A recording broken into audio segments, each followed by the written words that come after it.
Al-Faruq, Khalifah Umar bin Khattab, tersungkur akibat tikaman pisau seorang majusi. Tubuh Umar segera diusung ke rumahnya, tak jauh dari Masjid Nabawi.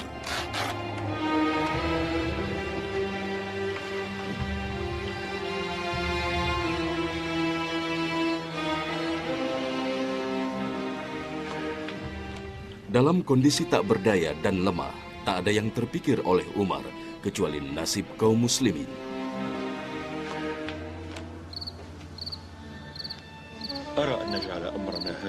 Umar pun menunjuk 6 orang sahabat paling mulia dan membentuk tim agar memilih salah satu dari 6 sahabat mulia sebagai pengganti dirinya. Ila Ali bin Abi Thalib. Wa anta ya Talha? Ana aj'alu amri ila Uthman bin Affan. Ana أسلم أمري إليك يا عبد الرحمن. بارك الله فيكم. إذن الأمر محصور بيننا نحن الثلاثة، أنت يا عثمان وأنت يا علي وأنا. الوقت يمر ولا يمكن ترك المسلمين هكذا بلا خليفة مدة طويلة. Setelah pemilihan alot selama lebih 3 hari, pada bulan Muharram tahun 24 Hijriah, terpilihlah sahabat mulia Utsman bin Affan sebagai khalifah di usianya yang ke-70 tahun. Ayuhan nas, inni sa'altukum fi amrina hadha sirran wa alaniyah, jam'an wa ashtatan, hatta khalastu ila an-nisa'i fi khudurihin, wa sa'altu al-wildan, wa man yaridu min ar-rukban wal a'rab al-madinata 3 ayyamin bilayaliha. فرأيت أن عامة الناس لا يعدلون بعثمان. يا عثمان، هل أنت مبايع على كتاب الله وسنة رسوله صلى الله عليه وسلم وفعل أبي بكر وعمر؟ اللهم نعم. اللهم اسمع واشهد، اللهم اسمع واشهد، اللهم اسمع واشهد.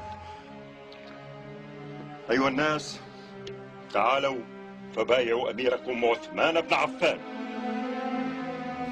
Inilah khalifah kaum muslimin ketiga sepeninggalan Rasulullah setelah Umar bin Khattab dan Abu Bakar Siddiq.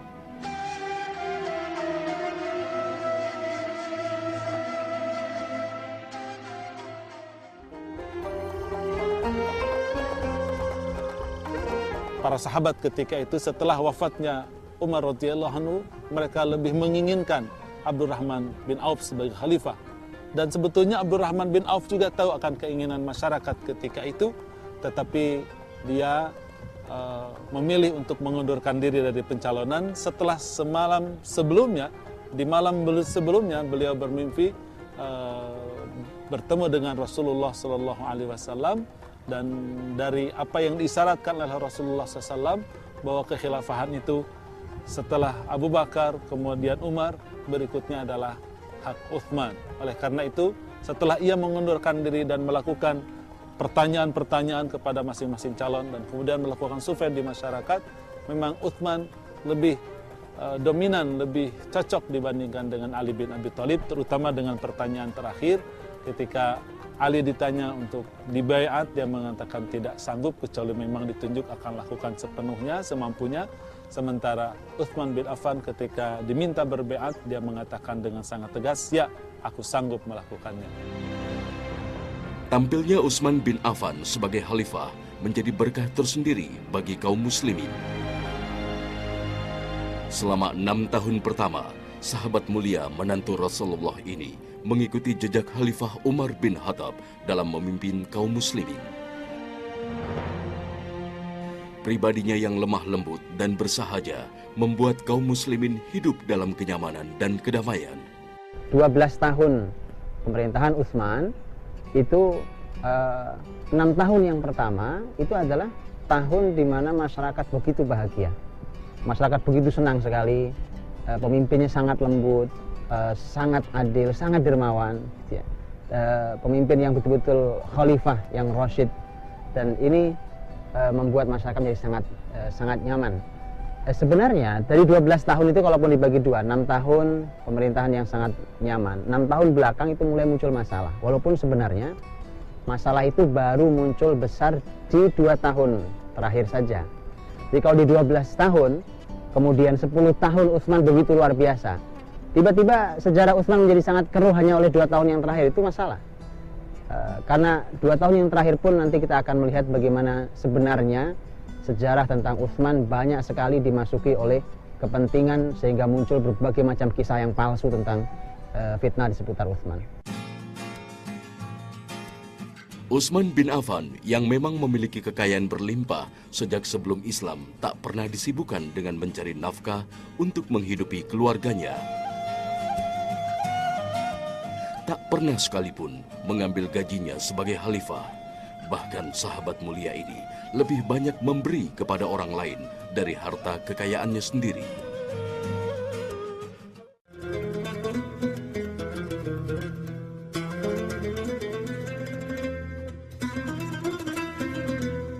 Menjadi khalifah kaum muslimin di wilayah yang sangat luas seperti Jazirah Arab, kawasan Persia, Syam, dan Mesir, Utsman bin Affan mengabdikan sisa hidupnya yang sudah lanjut usia untuk kepentingan kaum muslimin dan tegaknya agama Islam. Allahu Akbar, Allah. Selain mempertahankan kebijakan Umar bin Khattab, Utsman bin Affan yang dikenal banyak bekerja dan sedikit bicara ini banyak membuat kebijakan baru yang kemudian diikuti oleh kaum muslimin hingga sekarang.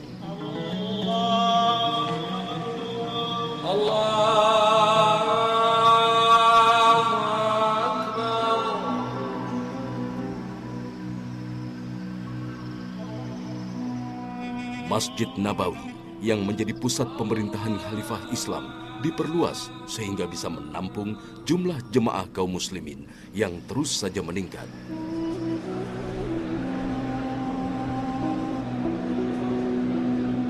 Sejarah mencatat Utsman bin Affan adalah yang pertama melakukan perluasan Masjid Rasulullah Shallallahu Alaihi Wasallam. Kalau kita masuk ke Masjid Nabawi, di Raudhah, kemudian setelah Raudhah itu ada banyak tiang-tiang yang lebih rapat. Itu adalah masjid aslinya. Sehingga kita sebenarnya bisa, kalau kita lihat tiang di atasnya itu ada tulisan-tulisan. Yang tulisan-tulisan itu, umpamanya ini adalah tiang siapa, ini tiang, itu tiang dulu ada sejarahnya. Itu masjid aslinya. Hanya kecil saja, dari Raudhah lebar lebih sedikit saja, di zaman Nabi SAW. Tapi tidak cukup, zaman Umar ada perluasan, dilebarkan lagi. Termasuk Masjid Nabawi yang perlu diketahui adalah setelah Raudhah, pagar Raudhah itu ke depan, ke arah shaf ke depan, itu ada beberapa shaf. Itu bukan perluasan zaman Khulafaur Rasyidin, tapi itu perluasan zaman Turki Utsmani, zaman Ottoman. Perluasan Khulafaur Rasyidin bukan ke sana arahnya, tapi tetap berbatas Raudhah itu, kemudian ke arah samping sana, ke arah belakang. Ya, karena di sebelah, kalau kita menghadap ke kiblat, sebelah kirinya adalah makam Nabi Shallallahu Alaihi Wasallam, Abu Bakar dan Umar. Maka sini adalah Raudhah, kemudian mimbar, kemudian perluasan ke sana, perluasan ke belakang. Perluasan terus dilakukan dari zaman Umar, dilakukan perluasan itu. Zaman Utsman juga dilakukan perluasan itu. Bahkan Utsman bersemangat dengan hadis Nabi Shallallahu Alaihi Wasallam, di mana Nabi pernah memberikan sebuah jaminan pahala yang sangat agung, ya, kepada siapapun yang mau meluaskan masjid Rasulullah SAW itu. Di usianya yang sudah lanjut, Khalifah Utsman bin Affan masih tegar dan senang berdakwah, bahkan ke penjara-penjara. Sebagai sahabat dekat dan menantu Rasulullah, Utsman dikenal memiliki pengetahuan agama yang mumpuni. Ijtihad-ijtihadnya banyak diikuti kaum muslimin setelahnya hingga sekarang. Ada beberapa ibadah yang di zaman Utsman itu ada sedikit perbedaan. Umpamanya ketika ada azan, ya, Utsman ketika itu ada azan 2 kali untuk azan Jumat. Azan pertama adalah azan di pasar, yang kedua adalah azan di masjid. gitu ya. Dan Utsman berpendapat, mengapa harus ada adzan 2 kali? Adzan pertama di pasar untuk mengingatkan bahwa sebenarnya hari ini adalah hari Jumat, jadi kalian segera bersiap untuk menuju ke masjid.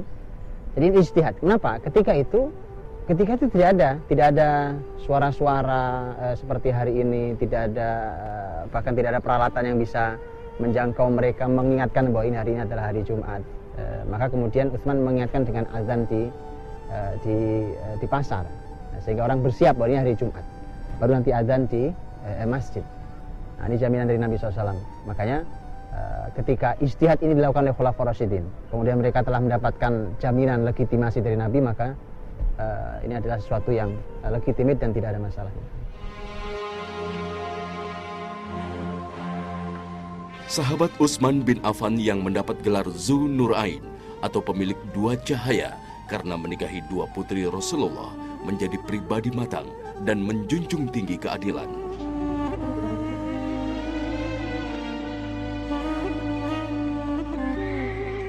Segala persoalan yang muncul di kalangan kaum muslimin dihadapi dengan ketenangan dan kelembutan, sekalipun bahaya maut mengancamnya.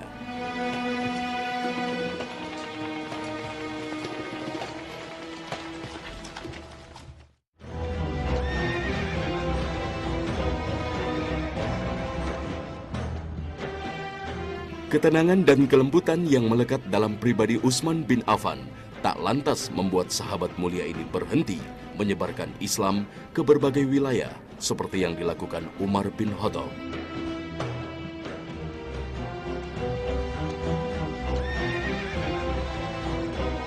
Sejarah mencatat Utsman bin Affan mengirimkan pasukan muslimin ke berbagai wilayah yang kembali murtad setelah ditaklukkan pendahulunya seperti ke Iskandaria, Mesir, dan wilayah Persia. Namun di tangannya pula, Islam menyebar ke kawasan Asia seperti Kabul, Afghanistan, Samarkand, dan Azerbaijan.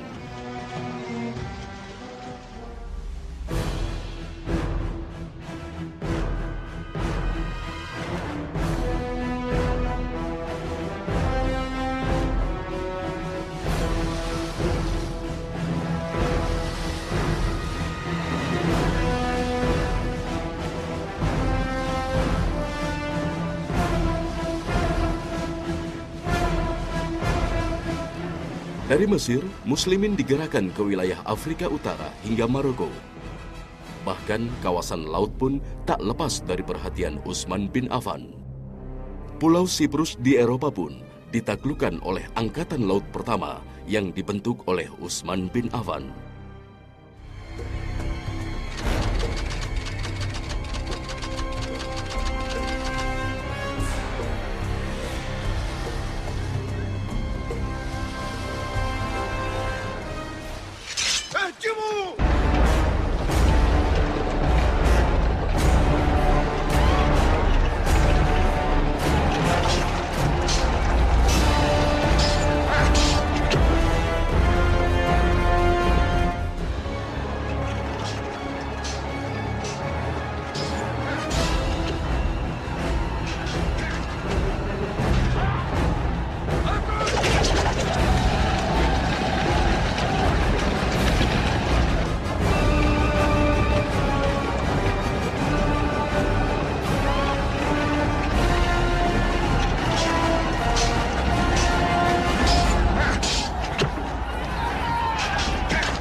Saat pasukan muslimin menaklukkan Azerbaijan, terjadilah peristiwa penting yang dicatat dengan tinta emas dalam sejarah Islam. Pasukan muslimin yang berasal dari wilayah berbeda saling hujat karena berbeda pendapat dalam bacaan Al-Quran. استهدوا بالله واقرأوا قراءتنا فقراءتنا أفضل بل قراءتنا أفضل قراءة أبي موسى أفضل بل قراءة ابن مسعود أفضل.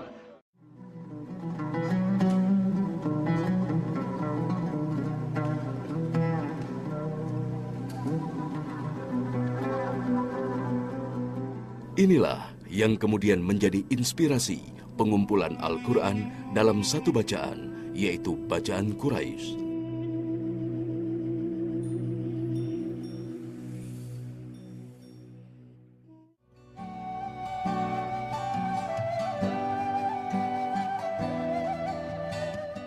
Al-Quran inilah yang menjadi standar bacaan kaum muslimin di dunia hingga sekarang. Itulah mengapa Al-Quran yang kini menjadi pegangan kaum muslimin di dunia saat ini disebut dengan Mushaf Utsmani.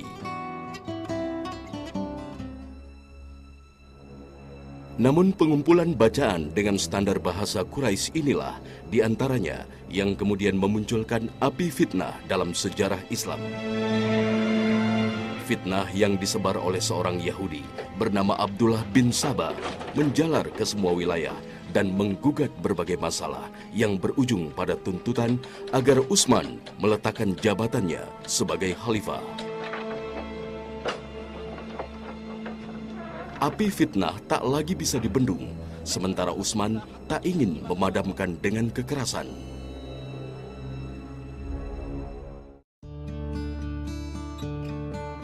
Tahun 35 Hijriah, Utsman dibunuh oleh para penebar fitnah setelah mereka mengepung rumahnya selama 40 hari.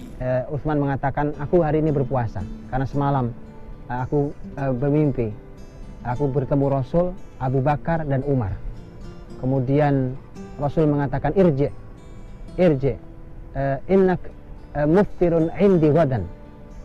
Pulanglah Utsman, besok kamu akan buka puasa bersama saya di sini. Maka Utsman mengatakan, aku hari ini akan berpuasa. Hari Jumat ketika itu, di hari Kamis dia berpuasa, hari Jumat dia berpuasa. Maka kemudian Utsman sempat bertemu dengan seorang sahabat yang tetap meminta untuk melakukan perlawanan, tapi Utsman larang. Utsman mengatakan, sore ini adalah merupakan hari terakhir saya. Kalau pagi ini saya masih di dunia, maka sore nanti insya Allah saya sudah menjadi seseorang yang masuki dunia akhirat. Sudah memasuki akhirat. Menjelang maghrib itulah masuk musuh-musuh itu, para pemberontak itu. Kemudian mereka menendang, memukul, menusuk, bahkan ada yang menusuk dada Utsman berkali-kali. Luar biasa, dia menarik jenggotnya dan seterusnya. Utsman jatuh tersungkur wafat. Itu adalah hari Jumat menjelang maghrib, persis seperti kalimat Nabi, Utsman, kau akan berbuka bersamaku di sini. Ini sebuah kemuliaan. Siapapun yang memusuhi Utsman, maka mereka tahu mereka bermusuhan dengan orang yang berbuka puasa bersama Nabi SAW di surga sana. Benar yang dikatakan Rasulullah SAW. Utsman bin Affan dijamin masuk surga. Namun di akhir hayatnya, ia harus menghadapi fitnah besar yang sekaligus menjadi penyebab wafatnya. ما أنزلنا عليك القرآن لتشقى إلا تذكرة لمن يخشى